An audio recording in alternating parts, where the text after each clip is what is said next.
තෙරුවන් සරණයි සියලු දෙනාටම. මානසික සතුට කියලා කියන්නේ අපි කාටත් අවශ්‍ය දෙයක්. මානසික සතුටක් නැතුව මේ ලෝකේ හොඳින් ජීවත් වෙන්න පුළුවන් කමක් නැහැ. මානසික සතුට අපි හොයාගෙන යනකොට අපිට මේ දේවල් කොච්චර වුණත් ලෝකයේ තුල මුදල් වලින් අපට එහෙමත් නැතිනම් බලයෙන් එහෙමත් නැතිනම් කීර්තියෙන් මේ කිසිම දෙයකින් විතරක් උපය ගන්නට පුළුවන් කමක් නැත්තේ නැහැ. යම්කිසි කෙනෙක් මේ දේවල් වලින් සතුටු වෙන්න උත්සාහවත් වුණත් ඒවා ඊටාම తాවකාලික දේවල් විතරයි. මේ හැම දෙයක්ම තිබුණත් මානසික සතුට නැතිනම් ඒ කිසිම තැනක කෙනෙකුට හොඳින් ජීවත් වෙන්න පුළුවන් කමක් නැහැ. සියලුම දේවල් ਸਰව සම්පූර්ණ වෙලා තිබුණත් ඒ නිසා වැදගත් වෙන්නේ මානසික තෘප්තිය පවතිනවා නම් විතරයි.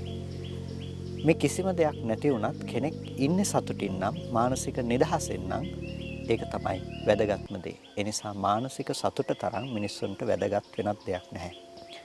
මානසික සතුට හොයාගෙන යනකොට අපි හැමදාම උත්සාහවත් වෙන්නේ ලෝකයේ තුල පවතින දේවල් අපිට ඕන විදිහට පවත්වලා සතුට කියන දේ හොයාගන්න. ඒක තමයි අපි සාමාන්‍යයෙන් අපේ ක්‍රමයේ බවට පත් වෙලා තියෙන්නේ. ඉතින් ලෝකය අපිට අවශ්‍ය විදිහට පවත්වලා සතුට වෙන්න උත්සාහවත් වන අපිට බොහෝ අවස්ථාවලදී මුහුණ දෙන්නට සිදුවන තත්ත්වයක් තමයි අපිට ඕන විදිහට මේ දේවල් නොපවතින එක. ඉතින් මේ දේවල් නොපවතිනකොට අපිට දුක, වෙහෙස, විඩාව ඇති වෙනවා. මානසික අතෘප්තිකර භාවය ඇති වෙනවා. ඒ වගේම මානසික පීඩනය ඇති වෙනවා. අපි හිතනවා අපි හිතන විදිහට අපිට ඕන විදිහට මුළු ලෝකෙම ජීවත් වෙන්න ඕනේ කියලා. ඒ වික පොඩ්ඩක් හරි වෙනස් වෙනකොට ඒකෙන් අපිට දුක, වෙහෙස, විඩාව ඇති වෙනවානේ. අපි ගත්තොත් හැම පරිසර පද්ධතියක් තුළම අපිට මේ කාරණාව දකින්න පුළුවන්කම තියෙනවා. පෞල් ජීවිතය තුළ වෙන්නට පුළුවන්, රැකියා ස්ථානයේ වෙන්නට පුළුවන්, මගතොටේදී වෙන්නට පුළුවන්, සම්බන්ධතාවලදී වෙන්නට පුළුවන්. ඕනම තැනකදී අපිට මේක දකින්න පුළුවන්කම තියෙනවා. ඒ වගේම මේකත් එක්කම ගොඩනැගෙන දේ තමයි අපිට ඕන විදිහට අපි හිතන විදිහට ලෝකේ දේවල් සිද්ධ නොවෙනකොට ඒ තැන්වලදී අපිට ඇතිවෙන මානසික පීඩනය. ඒ කියන්නේ අපි බලාපොරොත්තු නොවන විදිහට දේවල් වලට අපිට මුහුණ දෙන්නට සිද්ධ වෙනකොට, අපි නොහිතන විදිහට දේවල් සිදු වෙනකොට අපිට ඒ තැන්වලදී ගොඩනැගෙන මානසික පීඩනය. බොහෝ දෙනෙකුට ඒකට මුහුණ දෙන්නට සිද්ධ වෙනවා. ඉතින් ඒකට තමන්ගේ ඉන්න මට්ටම, ඒ වගේම තමන්ගේ හැකියාවන් මේ කිසිම දෙයක් සාධක බවට පත් වෙලා නැහැ. එතකොට ඒ කිසිම දෙයක් නොතකා මානසික පීඩනය කියන එක බොහෝ දෙනෙකුගේ සිත් සතන් තුළ පවතින දෙයක්. එහෙනම් අපි ටිකක් කල්පනා කරන්නට ඕනේ මේ මානසික පීඩනය අපිට ඇති වෙන්නේ ඇයි? ඇයි අපිට මානසික සතුට කියන දේ උපදව ගන්න ටිකක් අමාරු කියලා. ගොඩක් වෙලාවට අපි උත්සාහවත් වෙන්නේ කරන්න බැරි දේවල් වලින් සතුට වෙන්න හදන එක. අපි හිතනවා මුළු ලෝකෙම අපිට ඕන විදිහට අපි හිතන විදිහට පවතී කියලා. අපි බැනුම් නාහ ඉන්න උත්සාහවත් වෙන්නේ ලෝකෙම තියෙන කටවල් වහලා. හැබැයි අපිට කවදාවත් ඒක කරන්න පුළුවන් කමක් නැහැ. නමුත් අපිට පුළුවන් නම් අපේ හිත හදාගන්න, බැනුමක් කෙනෙකුට අපේ හිත හදාගෙන තියාගන්න පුළුවන් නම් අපිට ලෝකෙම කටවල් වහන්න ඕන වෙලා නැහැ. අපිට පුළුවන් එතන දුක නැතුව ජීවත් වෙන ක්‍රමයක් හදාගන්න. එනිසා දුක නැති කරගන්න, නැතිනම් මානසික පීඩාව නැති කරගන්න ලේසි ක්‍රමයක් තියෙනකොට අපි හැමදාම උත්සාහවත් වෙන්නේ ලේසි ක්‍රමයක් කියලා හිතාගෙන අපිට කරන්න බැරි දෙයක් සඳහා උත්සාහවත් වීම. ඒ නිසා මේක සාර්ථකව කරගන්නට නම් ඔබට පුංචි ක්‍රමයක් තියෙනවා. ඒ තමයි ඔබට ඔබ පිළිබඳව හරියට විනිශ්චය කරගන්නට සිද්ධ වෙනවා.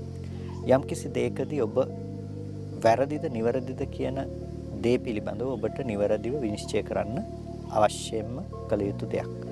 එතනදී ඔබට පුළුවන්කම තියෙනවා නම් යම්කිසි දෙයකදී ඔබ නිවැරදි කියලා මධ්‍යස්ථ ਵਿਚාරයකට යන්නට එතනදී ඔබට හිතන්නට දෙයක් නැහැ.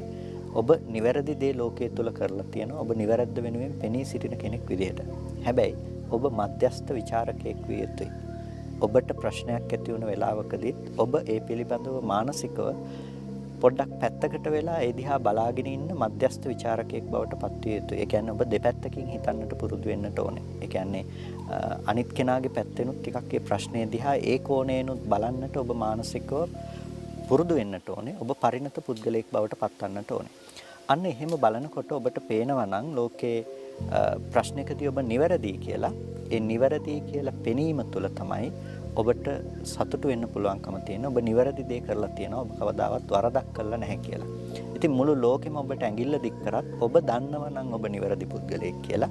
ඒ හොඳටම ප්‍රමාණවත් ඔබට සතුටින් ජීවත් වෙන්න. මොකද ඔබට ආත්ම විශ්වාසයක් තියෙනවා ඔබ කලේ නිවැරදි දෙයි කියලා. ඒ වගේම ඔබ වැරදි කියලා දෙයක් ඔබට හැඟෙනවා නම් ඔබ වහාම ඒක නිවැරදි කරගත යුතු වෙනවා. නැවත ඒ බඳු දෙයක් සිදු නොකිරීම සඳහා.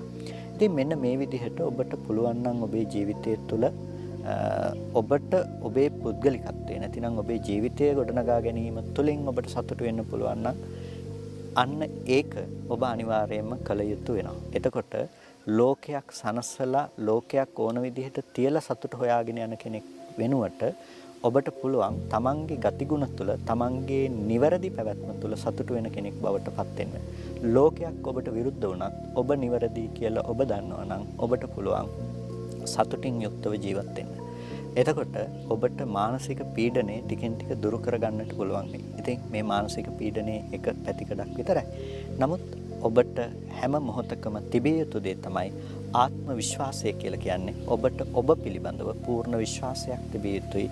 ඔබ නිවැරදි දේ කරන, නිවැරදි විදිහට හිතන කෙනෙක් විදිහට. නිවැරද්ද කරන කෙනෙක්, නිවැරදි දේ හිතන කෙනෙක් විදිහට ඔබ කිසිම අවස්ථාවක පසුතැවිය යුතු නැහැ. මොකද ඔබ දන්නවා ඔබ කවදාවත් තවත් කෙනෙකුට වරදක් කරන්නේ නැහැ කියලා. ඒ නිසා ඒ ආත්ම විශ්වාසයෙන් යුක්තව කටයුතු කරන ඔබට කිසිම මානසික පීඩාවක් ඇති නොවේවි. ත්වන් සරණයි.